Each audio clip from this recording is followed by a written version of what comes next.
राम राम राम राम राम राम राम राम राम नारायण नारायण। श्रीभगवानुवाच अभयं सत्त्वसंशुद्धिर्ज्ञानयोगव्यवस्थितिः दानं दमश्च यज्ञश्च स्वाध्यायस्तप आर्जवम्। पहला श्लोक। श्री भगवान बोले, भय का सर्वथा अभाव, अंतःकरण की शुद्धि, ज्ञान के लिए योग में दृढ़ स्थिति, सात्विक दान, इंद्रियों का दमन, यज्ञ, स्वाध्याय, कर्तव्य पालन के लिए कष्ट सहना, शरीर, मन, वाणी की सरलता। व्याख्या। 15वें अध्याय के 19वें श्लोक में भगवान ने कहा कि जो मुझे पुरुषोत्तम जान लेता है वह सब प्रकार से मेरा ही भजन करता है, अर्थात वह मेरा अनन्य भक्त हो जाता है।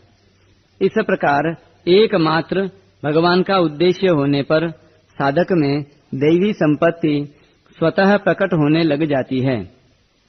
अतः भगवान पहले 3 श्लोकों में क्रमशः भाव, आचरण और प्रभाव को लेकर दैवी संपत्ति का वर्णन करते हैं। अभयम, अनिष्ट की आशंका से मनुष्य के भीतर जो घबराहट होती है उसका नाम भय है, और उस भय के सर्वथा अभाव का नाम अभय है। यहाँ दैवी संपत्ति में सबसे पहले अभयम पद देने का तात्पर्य यह है कि जो भगवान के शरण होकर सर्व भाव से भगवान का भजन करता है वह सर्वत्र अभय हो जाता है। भगवान श्री राम कहते हैं, सकृदेव प्रपन्नाय तवास्मीति च याचते अभयम सर्वभूतेभ्यो ददाम्येतद् व्रतम मम। भय 2 रीति से होता है, बाहर से और भीतर से। बाहर से आने वाला भय, चोर, डाकू, व्याघ्र, सर्प आदि प्राणियों से जो भय होता है वह बाहर का भय है। यह भय शरीर नाश की आशंका से ही होता है, परंतु जब यह अनुभव हो जाता है कि यह शरीर नाशवान है और जाने वाला ही है तो फिर भय नहीं रहता।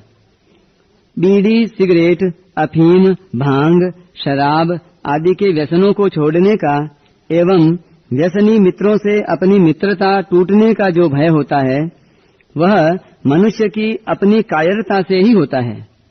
कायरता छोड़ने से यह भय नहीं रहता।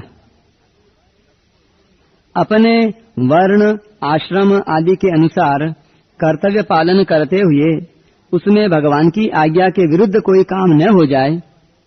हमें विद्या पढ़ाने वाले, अच्छी शिक्षा देने वाले आचार्य, गुरु, संत महात्मा, माता पिता आदि के वचनों की आज्ञा की अवहेलना न हो जाए। हमारे द्वारा शास्त्र और कुल मर्यादा के विरुद्ध कोई आचरण न बन जाए, इस प्रकार का भय भी बाहरी भय कहलाता है। परंतु यह भय वास्तव में भय नहीं है, प्रत्युत यह तो अभय बनाने वाला भय है। ऐसा भय तो साधक के जीवन में होना ही चाहिए। ऐसा भय होने से ही वह अपने मार्ग पर ठीक तरह से चल सकता है। कहा भी है, हरि डर गुरु डर जगत डर, डर करनी में सार, रज्जब डरिया सो ऊबरिया, गाफिल खाई मार। भीतर से पैदा होने वाला भय। मनुष्य जब पाप, अन्याय, अत्याचार आदि निषिद्ध आचरण करना चाहता है तब उनको करने की भावना मन में आते ही भीतर से भय पैदा होता है। मनुष्य निषिद्ध आचरण तभी तक करता है जब तक उसके मन में मेरा शरीर बना रहे, मेरा मान सम्मान होता रहे, मेरे को सांसारिक भोग पदार्थ मिलते रहें। इस प्रकार सांसारिक जड़ वस्तुओं की प्राप्ति का और उनकी रक्षा का उद्देश्य रहता है। भोगे रोग भयम् कुले च्युति भयम् वित्ते नृपालाद् भयम् माने दैन्य भयम् बले रिपु भयम् रूपे जराया भयम् शास्त्रे वाद भयम् गुणे खल भयम् काये कृतान्ताद् भयम् सर्वम् वस्तु भयावहम् भुवि नृणाम् वैराग्यमेवा भयम्। भोगों में रोग का भय, ऊंचे कुल में गिरने का भय, धन में राजा का भय, मान में दीनता का भय, बल में शत्रु का भय, रूप में बुढ़ापे का भय, शास्त्र में वाद विवाद का भय, गुण में दुर्जन का भय और शरीर में मृत्यु का भय है। इस प्रकार संसार में मनुष्यों के लिए संपूर्ण वस्तुएं भयावह हैं। एक वैराग्य ही भय से रहित है। तात्पर्य यह है कि ये सांसारिक वस्तुएं कहीं नष्ट न हो जाएं, इसका मनुष्य को सदा भय रहता है, इसलिए वह अभय नहीं हो पाता। परंतु जब मनुष्य का एकमात्र उद्देश्य चिन्मय तत्व को प्राप्त करने का हो जाता है, तब उसके द्वारा अन्याय दुराचार छूट जाते हैं और वह सर्वथा अभय हो जाता है, कारण कि उसके लक्ष्य परमात्म तत्व में कभी कमी नहीं आती और वह कभी नष्ट नहीं होता। जब मनुष्य के आचरण ठीक नहीं होते और वह अन्याय अत्याचार आदि में लगा रहता है, तब उसको भय लगता है। जैसे रावण से मनुष्य, देवता, यक्ष, राक्षस आदि सभी डरते थे, पर वही रावण जब सीता का हरण करने के लिए जाता है तब वह डरता है।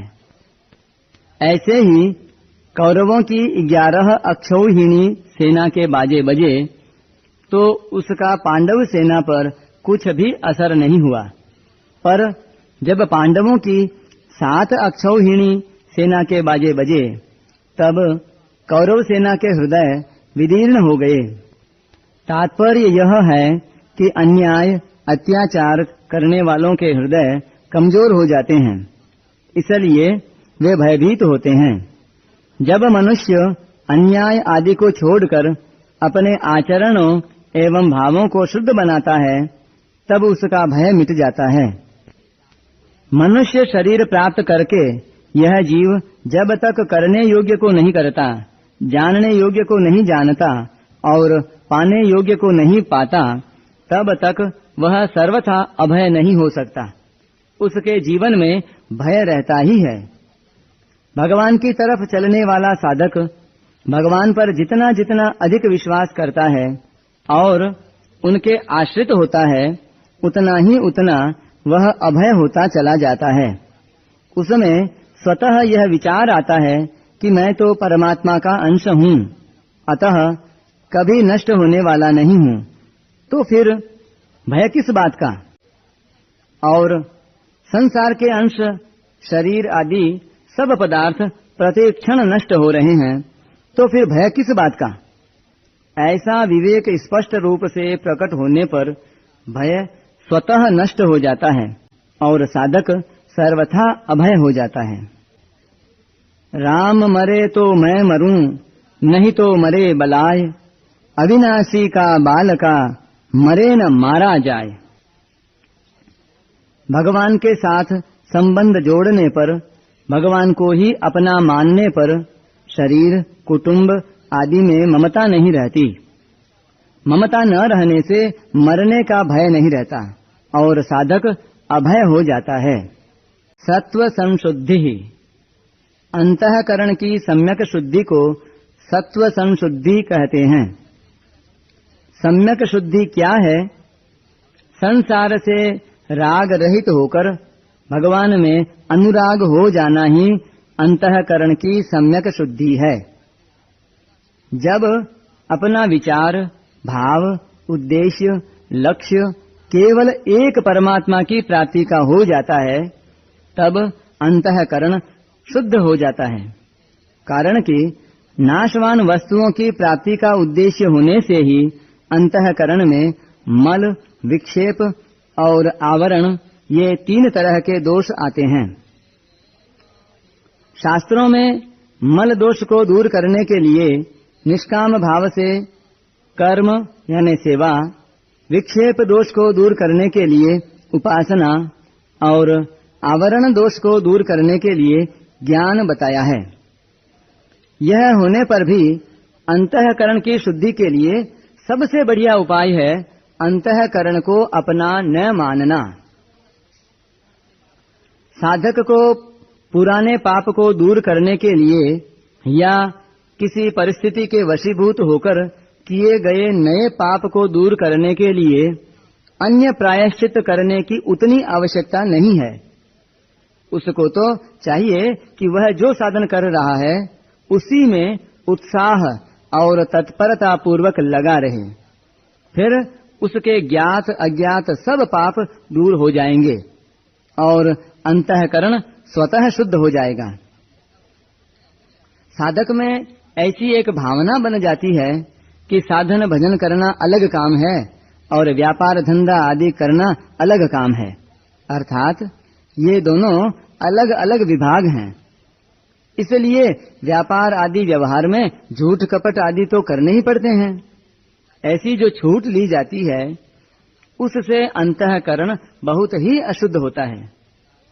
साधन के साथ साथ जो असाधन होता रहता है उससे साधन में जल्दी उन्नति नहीं होती।